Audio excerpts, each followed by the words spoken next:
99 TV news Hyderabad Chikkadpally library నుండి RTC cross roads వరకు ర్యాలీగా వెళ్లి మహాధర్నా చేయాలని నిర్ణయించుకున్న నిరుద్యోగులను నిర్బంధించిన పోలీసులు మమ్మల్ని నమ్మించి రేవంత్ రెడ్డి అధికారంలోకి వచ్చాడు.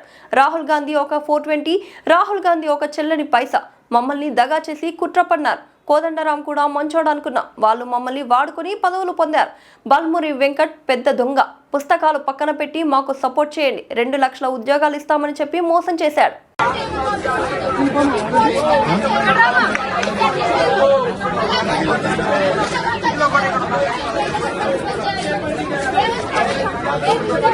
మిమ్మల్ని రానిస్తలేరా బయటికి? ఎందుకు? చుట్టూ లాకేశారా? చుట్టూ లాకేశారు. అదే గేట్ లాకేశారు, ఈ గేట్ లాకేశారు. మీరు రావద్దా? మీరు బయటికి రావద్దు. మీ సమస్యల కోసం ఎవరు కొట్లాడవద్దు. మా సమస్యల కోసం మేము కొట్లాడినా కూడా మాకు అసలు గవర్నమెంట్ నుంచి ఏం రెస్పాండ్ లేదు. ఏం చేస్తారు?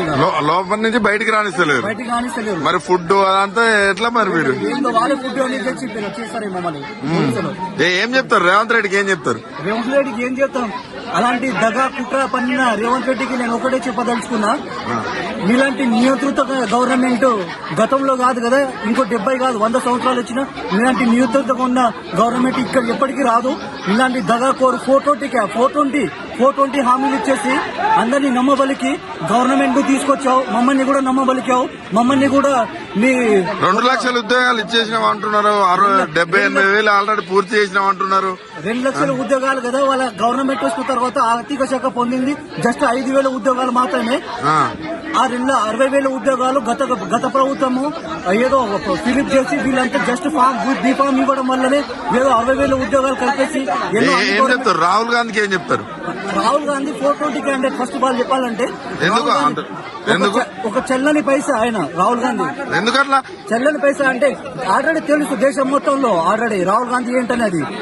చెల్లని పైసా అతను చెల్లని పైసా కాబట్టి మేమేమనుకున్నాం అంటే రాహుల్ గాంధీ మమ్మల్ని కూడా నమ్మవలకి రాష్ట్ర గవర్నమెంట్ ఆయన ప్రగల్భాలు పొందడం కోసం ఏదో ఉచిత హామీలు ఇచ్చేసి అంటే రాష్ట్రంలోని వాళ్ళ గవర్నమెంట్ తీసుకోవడం కోసం 420 హామీలు ఇచ్చేసి ఆయన కూడా మమ్మల్ని చిక్కడపల్లి లైబ్రరీ ఇక్కడ అశోక్ నగర్ టీ సర్కిల్ దగ్గర వచ్చేసి కూర్చొని మమ్మల్ని హామీలు ఇచ్చేసి దగా చేసి కుట్టామన్నారు మా కోసం.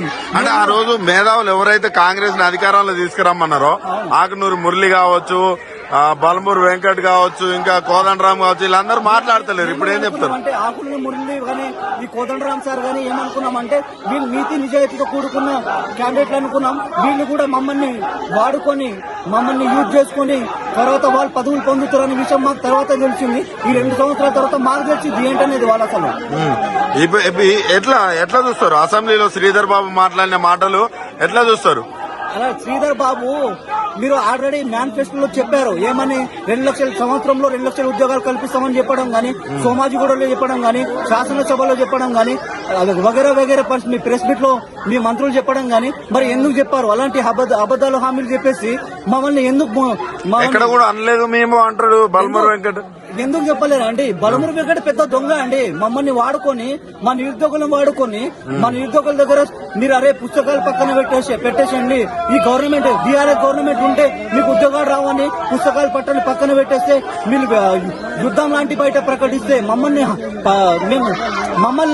నమ్ముకుంటే మా గవర్నమెంట్ వచ్చిన తర్వాత సంవత్సరంలో 2 లక్షల ఉద్యోగాలు కల్పిస్తామని ఆయన చెప్పడం జరిగింది. మరి ఇప్పుడు ఇట్లా అంటున్నాడు. ఆయన పెద్ద దొంగ అండి. ఆయన నమ్ముకునే మేము మోసపోయాము అతను అందరము.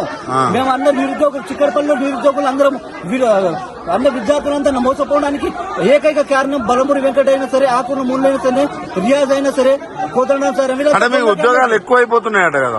అంటే రోడ్ల మీదకి వచ్చి ధర్నాలు చేసేటోళ్ళు అసలు నిరుద్యోగులే కాదు అంటున్నారు. మతి లేని మాట్లాడుతురో, మతి తప్పి మాట్లాడుతురో ఏందో. మళ్ళీ ఎవరైనా సరే ఒకరు భోజనం పెడుతున్నామంటే భోజనం కావాలని అడిగినప్పుడు భోజనం పెట్టినప్పుడు భోజనం కావాలనుకుంటాం. సీఎంఏ చెప్తున్నాడు కదా అసలు మీరు వాళ్ళకు ఉద్యోగాలు వద్దని ధర్నాలు చేస్తున్నారు అంటుండే. ఉద్యోగాలు వద్దని ఎవరు ధర్నాలు చేస్తారు? ఇప్పుడు ఎందుకు ఇంతమంది ఎందుకు నిలబడ్డాం అండి? అంటే 2 సంవత్సరాల నుంచి టీఎస్పీసీ ముట్టడించడం కానీ రోడ్డు మీద ధర్నాలు అవన్నీ మీ రాజకీయం కోసం అంట కదా? రాజకీయం కోసం అంట. మీకు చదువులు రానోళ్ళు అంట. నేను చదువుతానండి. నేను 3 ఇయర్స్ నుంచి గ్రూప్ 2 ప్రిపేర్ అవుతున్నానండి. నేను ఆస్పిరెంట్, గవర్నమెంట్ ఆస్పిరెంట్ కోసం 3 ఇయర్స్ నుంచి ప్రిపేర్ సీరియస్ ఆస్పిరెంట్ అండి. నేను నాకు ఎలాంటి గవర్నమెంట్ ఏమంటారు వేరే పార్టీ నుంచి కానీ ఇలాంటి ఇతర పార్టీ నుంచి నాకు ఎలాంటి సంబంధాలు లేవండి.